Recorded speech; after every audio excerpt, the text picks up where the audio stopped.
Você tem acompanhado a cena das inovações e transformações digitais? Certamente que sim.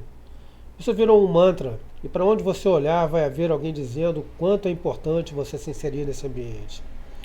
Principalmente quando se fala de transformações digitais.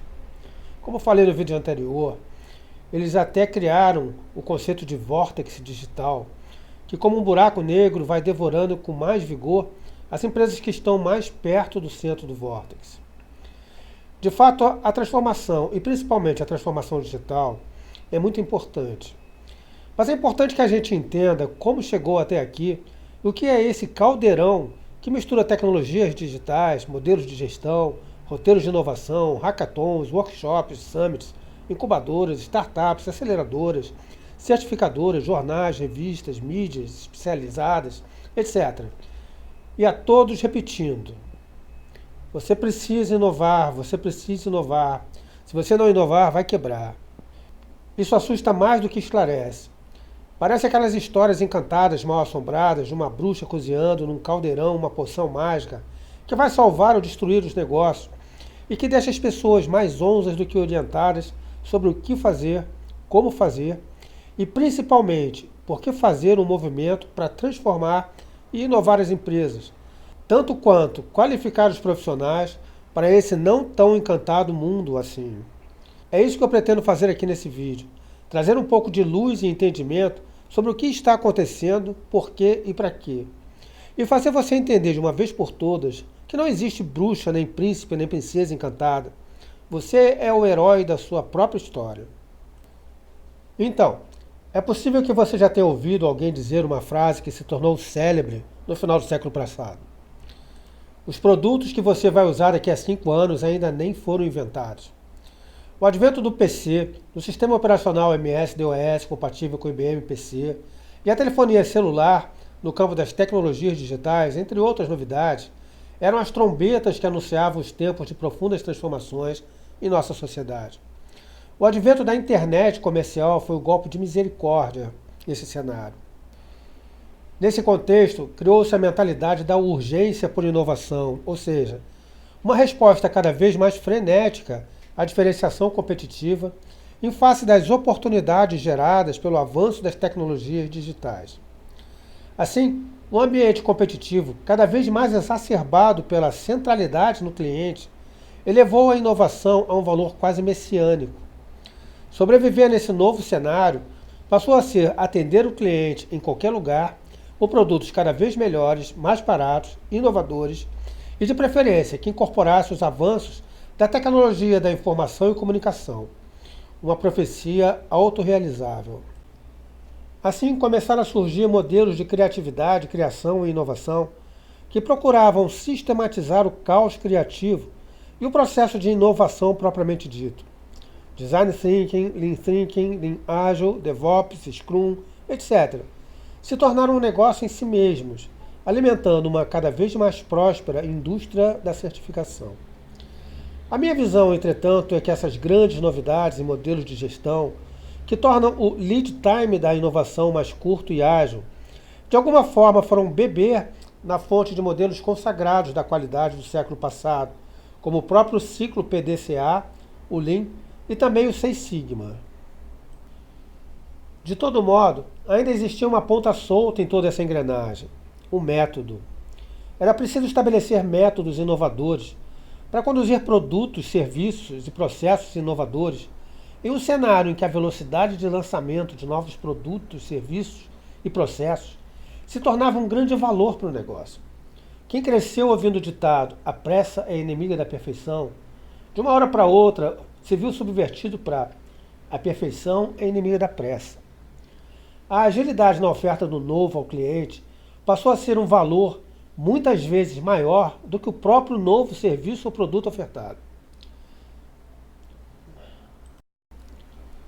Para quem conhece os conceitos das iniciativas Lean, lá dos tempos do sistema Toyota de produção, sabe que seus princípios eram, como ainda são, tornar os processos mais ágeis e rápidos, a fim de entregar produtos e serviços ao cliente o mais rápido e o mais enxuto possível. Ou seja, livres das atividades e desperdícios que não agregam valor. Por outro lado, Um projeto Seis Sigma para inovação e mudança incorpora vários elementos que vemos hoje nos roteiros para inovação, como, por exemplo, o senso de urgência, a carta de projeto, que atende a um objetivo específico por vez, os ciclos curtos de projetos, em média de 3 a 6 meses, a hierarquização das iniciativas e equipes multidisciplinares. Como se vê, todas as novas ferramentas que emergem para conduzir processos de inovação, de alguma forma bebem nessas fontes. Não à toa, as iniciativas ágeis encontram muitas afinidades com o Lean, a ponto de se chamarem Lean Ágil, Lean Thinking, etc. Da mesma forma, o roteiro Design Thinking tem uma estrutura que encontra alguma semelhança com o roteiro DMAD do Seis Sigma, na construção de soluções de inovação e mudança. Também um sprint em um modelo Scrum incorpora alguns conceitos de uma carta de projeto do Seis Sigma. O mesmo acontece com o Kaizen, onde o ciclo de vida de uma iniciativa Kaizen tem alguns princípios idênticos a um sprint no Scrum. Ainda podemos reconhecer que os conceitos de tribo, esquadrão, capítulo e gangue do Lean Ágil já estavam presentes nas equipes multidisciplinares para a abordagem do roteiro DMAIC e DMAD e mesmo no Kaizen. A grande diferença, entretanto, na comparação dessas técnicas é a velocidade no ciclo de trabalho. Quero dizer, uma carta de projeto do DMAIC ou no DMAD tem um ciclo de vida de cerca de 3 meses. No Kaizen, não há uma referência explícita. Já no Scrum, o ciclo de vida de um sprint é de 4 semanas. Uma novidade em frente às abordagens tradicionais é o conceito de cocriação com o cliente, introduzido pelos modelos de inovação. Quero dizer, o lançamento ágil de produto e serviço que usa os seus próprios clientes para a prova de conceito e utiliza seus feedbacks para o seu aperfeiçoamento e mudança. Por outro lado, embora as abordagens tradicionais do Lean e do Seis Sigma foquem, via de regra, em mudanças incrementais e contínuas, elas se preocupam com soluções prontas, testadas e acabadas. As mudanças de transformação e disrupção, ainda que entregues em ciclos de aperfeiçoamento, são melhor acomodadas nessas novas abordagens e ferramentas. De toda forma, mesmo estas, dependendo da complexidade e esforço da transformação, ainda vão demandar abordagens mais estruturadas e complexas. Um método realmente inovador em sua abordagem de criação é a jornada DevOps. Ainda que muito restrita à área de desenvolvimento de softwares, traz uma abordagem inovadora para a criação, desenvolvimento e entrega de uma solução. Ela utiliza muito o conceito de comunicação para integrar desenvolvedores de softwares, profissionais de infraestrutura e de produção da tecnologia de informação e comunicação, o que sempre foi um grande obstáculo para o delivery de novas aplicações. De toda forma, se você observar bem, uma jornada DevOps resgata o conceito já dinossáurico da melhoria contínua da qualidade. A diferença é que agora a jornada DevOps é uma resposta às demandas de entregas cada vez mais ágeis, na forma de entregas contínuas, quase um fluxo contínuo de entrega. É que a necessidade de agilidade na entrega de novas soluções muitas vezes demandam que essas soluções entrem em operação ainda imperfeitas e cheias de bugs ou mínimas em relação à sua entrega de valor. Isso demanda um aperfeiçoamento contínuo dessas soluções, de tal sorte que o modelo Jornada DevOps consegue atender bem essa demanda.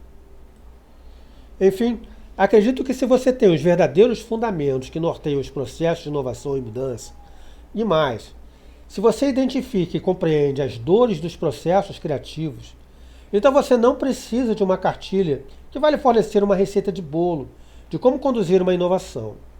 Muito pelo contrário, você pode criar o seu próprio modelo, roteiro ou processo criativo. Melhor dizendo, quando você entende efetivamente os passos e demandas de um ciclo de criação e inovação, assim como as idiosincrasias do seu ambiente de trabalho, a cultura e DNA da empresa e as personalidades dos empregados, você é capaz de criar um modelo mais aderente às suas necessidades, capaz de gerar maior engajamento e, por conseguinte, uma resposta mais eficiente. No fundo, o que eu acredito é que qualquer iniciativa de inovação e mudança precisa ouvir 3 vozes: a voz do cliente, a voz da empresa e a voz dos empregados. Precisamos praticar a centralidade do cliente na criação, produção e entrega de produtos e serviços. Sendo assim, precisamos entender que na definição de um roteiro de inovação e mudança para uma empresa, nós temos sempre três clientes. O cliente propriamente dito do produto ou serviço, os acionistas e cotistas que definem as estratégias, culturas, valores, DNAs da empresa, e os empregados. Todos eles devem estar atendidos no processo de inovação de uma empresa para que esse processo seja bem conduzido e atinja os seus objetivos.